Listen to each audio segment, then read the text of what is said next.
You need to get your first can cleaning customer but don't know how? In this video, I'm going to give you the steps I took to get my first can cleaning customer. And as a special bonus, I'm going to give y'all the secret to how I 10x the number of jobs that I get. Watch till the end of this video because it could potentially change your life. But before we get started, a lot of you have been asking how I keep track of my business. I literally use one app, QuoteIQ. QuoteIQ is giving away this Ford work truck in a few weeks to a premium and platinum subscriber of QuoteIQ. So if you need help keeping up with customers, sending estimates, invoices, or collecting payments, give QuoteIQ a try for free. Just click the link in the comment section and the description of this video. QuoteIQ is the fastest way to send estimates, invoices, and secure payments from your customers and even provide you with real-time business analytics such as close ratios, sales, and expense tracking. First off, when I was getting started with a lot of my businesses, I had a pretty simple flyer strategy that I used every time. This flyer included a list of services that I offered, a flat rate for the service, and various forms of contact information. This is definitely one of the lower chances to land customers just because you have no idea if the customer is going to be interested in something like this. And there's no face-to-face interaction to persuade them to buy. But just because this might not have been successful for me doesn't mean that it wouldn't be for you. I just never chose to innovate to a higher level. For example, a small change that I could have made to the flyer would have made a world of difference. You just have to include that you're servicing some houses in the neighborhood and to contact you immediately because you're going to be in the neighborhood for the next couple of days. Now, you don't actually have to be in that neighborhood, or even if you want to pass out flyers after or before your job, that works too. I've never personally tried this, but I believe it would be smart and I guarantee it would make you do better. I believe this because people hold their neighbors to a higher standard, and because they're using your services, it's going to persuade them to want to use your services as well. Secondly, you're going to get into Facebook ads, which is a strong benefit to how many people you can reach at one time. This strategy allows you to get in front of all kinds of different people and you don't have to go anywhere. Of course, this is also going to bring you warm leads, which I have defined in another video, but therefore customers aren't going to require too much persuading because they're looking for that service. The problem is that low ticket services won't make you much profit for how much you need to spend on ad spending. The other issue is the competition is high amongst people trying to market on Facebook because everybody knows and it's a very common strategy. Now for the real sauce. If you want to get your first customer, the strategy that I most recommend is friends and family. And I understand you might not consider doing your mom's trash cans as your first customer, but it is. You should be trying to leverage your service business into as many of their friends as possible. And I'm not going to lie to you, at first you might have to do some of these jobs for free, but that's okay. This is going to give you so much more experience than you would otherwise, and tell them you're going to work just for a Facebook post. All of your parents and your parents' friends have Facebook. Tell them you want them to post your work on Facebook and recommend you to others. People are going to love it because you're a young man / woman getting out there trying to make some money. Also, make sure you save everybody's names in your phone under a client list so that you can contact them monthly or every couple months. Keep track. This is going to open up your opportunities and your chances to everything. Now that you've done your first couple of clients, you can now offer discounts for them to refer you to other people, thus giving you endless amounts of jobs. I know working for free doesn't sound like fun, but trust me, if you're looking to get more customers as this video suggests,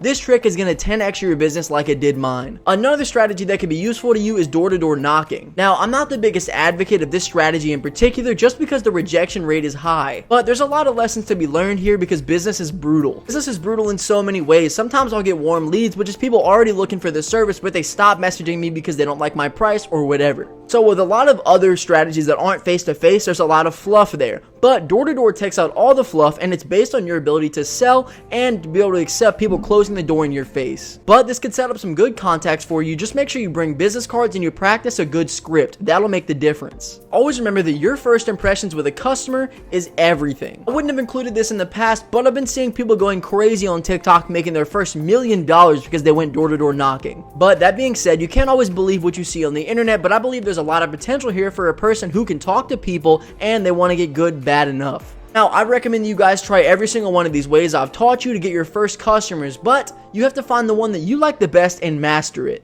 There are tons of pros and cons I could give for each and every one of these, but the more you break them down, the more you're going to understand that every one of these is a successful strategy that people have been using since the beginning of time.